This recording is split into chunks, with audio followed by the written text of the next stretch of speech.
merci de me retrouver sur ma chaîne Au Beau Taille. Aujourd'hui, alors évidemment ça existe déjà, on en voit plein, on en voit plein partout, comment nouer son nœud papillon, mais bon, ça me paraissait euh, normal et puis évident que je vous présente ma façon de nouer les nœuds papillons. Pour commencer, donc deux types, on va dire, de nœuds papillons. Alors je fais l'impasse sur les nœuds papillons en bois, les nœuds papillons avec un petit élastique, etc.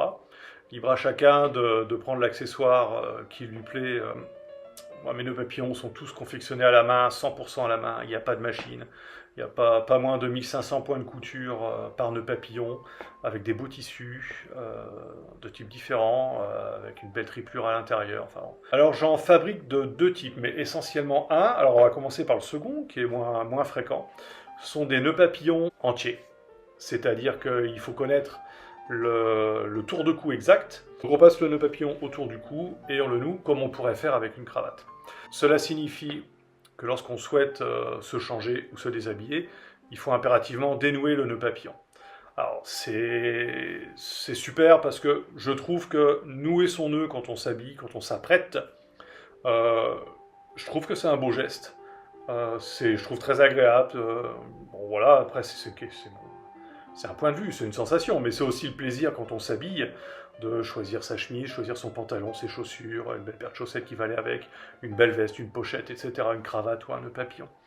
Nouer son nœud papillon, ça, je trouve quelque chose de très agréable, mais honnêtement, en portant le nœud papillon quasiment tous les jours et essentiellement en période hivernale, j'ai opté pour la deuxième solution, qui est celle que je commercialise sur mon site, parce qu'évidemment, elle convient à tout le monde. Donc c'est le nœud papillon qui se noue également, c'est un vrai nœud si je puis dire. Voilà, c'est exactement la même chose, sauf qu'il y a une attache au centre et un petit système qui permet donc d'ajuster la taille. Ces nœuds papillons conviennent absolument à presque tous les tours de cou. Donc, eh bien l'avantage également, c'est qu'une fois qu'il est noué, eh bien, il suffit de soulever le col de chemise, comme pour celui-ci par exemple. Vous soulevez le col de chemise et il suffit simplement d'arriver à la grafe et de le dégrafer. Voilà. Donc c'est extrêmement simple, pratique. Et si vous en avez plusieurs, il suffit de choisir celui qui vous plaît et vous en changer même allègrement pendant la journée si vous le souhaitez. Seul problème, je dirais, mais bon, ça n'est peut-être pas forcément un, à moyen terme, mais je pense qu'à long terme, le fait d'avoir le nœud plié, la soie prend un pli, pourrait éventuellement s'abîmer.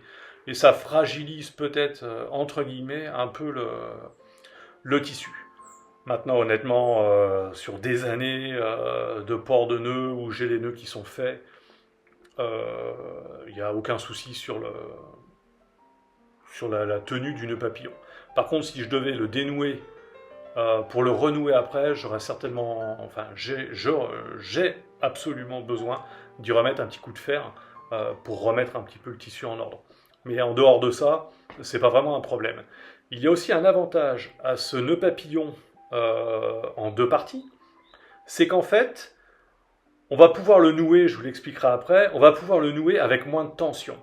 C'est-à-dire que le nœud papillon entier, complet, une fois que je l'aurai autour du cou, que je vais le nouer, je vais l'ajuster pour qu'il ait une certaine tension, pour qu'il me tienne.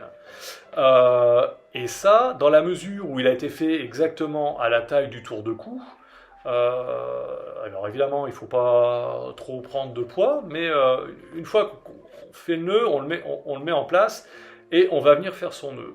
À partir de là, le nœud, il va être en tension. Alors que quand on va pouvoir le régler sur un nœud papillon en deux parties, je le fais toujours sur ma cuisse, on verra après. Et ce que je fais à ce moment-là, c'est que je mets toujours le nœud à sa longueur maximale, donc pas du tout à ma taille. Et je fais le nœud, on va dire librement, sans tension autour du cou ou autour de la cuisse. C'est-à-dire j'ai cette partie-là qui va être flottante, qui va tomber, et je vais faire mon nœud comme si à la limite je pouvais même le nouer sans qu'il soit accroché. Ce qui fait que je vais faire mon nœud avec légèreté, avec très peu de tension, et en fait ça abîme beaucoup moins le tissu. Mais c'est vrai qu'on peut voir souvent des personnes qui nouent leur nœud, et puis il est autour du cou, et il faut un petit peu tirer dessus, on voit le tissu qui se comprime, qui s'écrase. Ça, je pense que c'est pas l'idéal. Donc, je vous explique tout ça en nouant le nœud papillon sur la cuisse. C'est comme ça que je fais. J'ai pas besoin de miroir. Ça fonctionne à tous les coups. Allez, à tout de suite.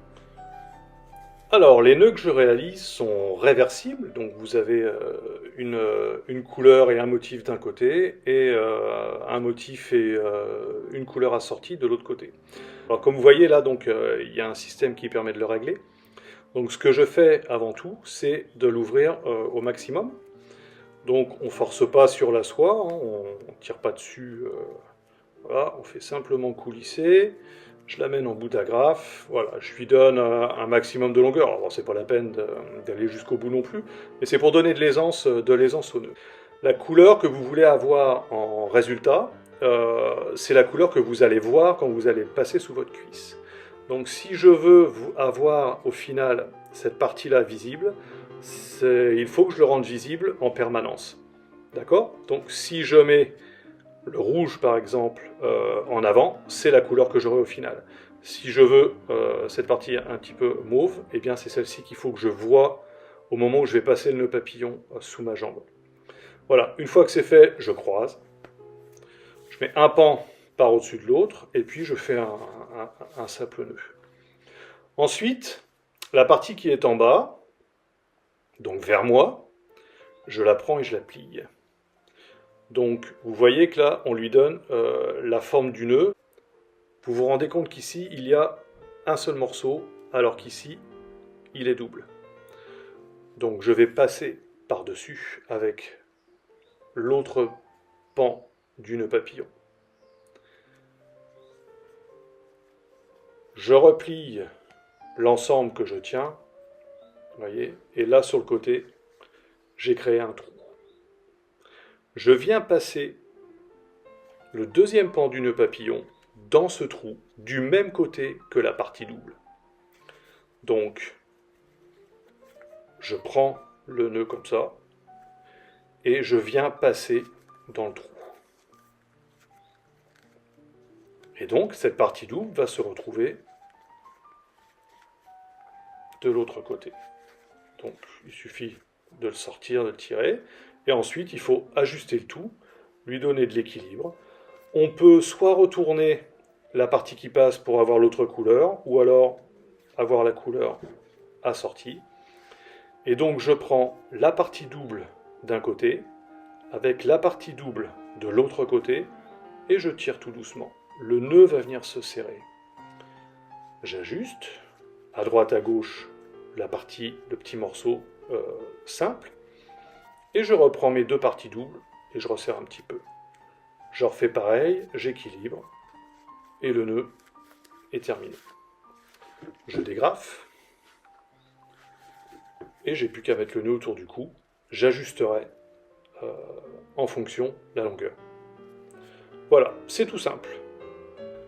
Alors des fois on pose la question, est-ce qu'il faut, quand on le passe sous la cuisse, sous la jambe, est-ce qu'il faut le croiser en droite en premier et gauche par-dessus, ou l'inverse?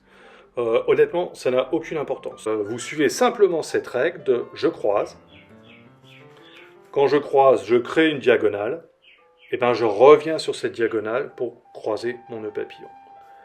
Alors, je disais tout à l'heure de l'avantage de le nouer sur la cuisse, plutôt que de le nouer autour du cou, et de lui donner donc le maximum de longueur pour ne pas avoir à serrer la cuisse comme on viendrait l'ajuster pour serrer sur le cou.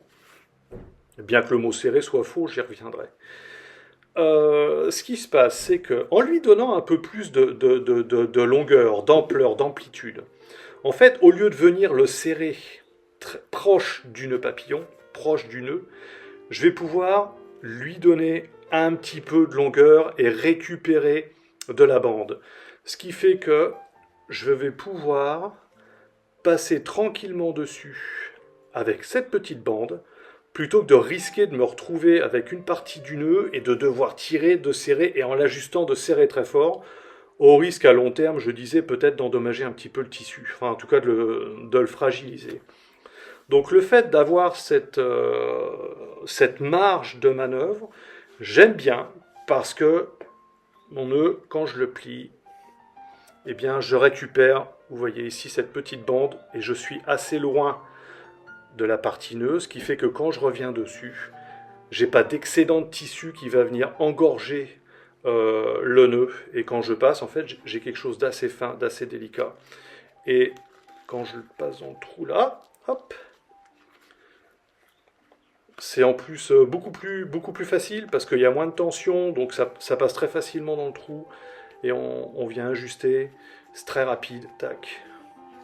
Voilà, et le nœud est terminé, et il n'y a pas de tension. Le nœud, il est très léger. Le tissu n'est pas comprimé, n'est pas écrasé, les fibres ne sont pas sous contrainte. Voilà, merci à vous, à très bientôt. Bye bye.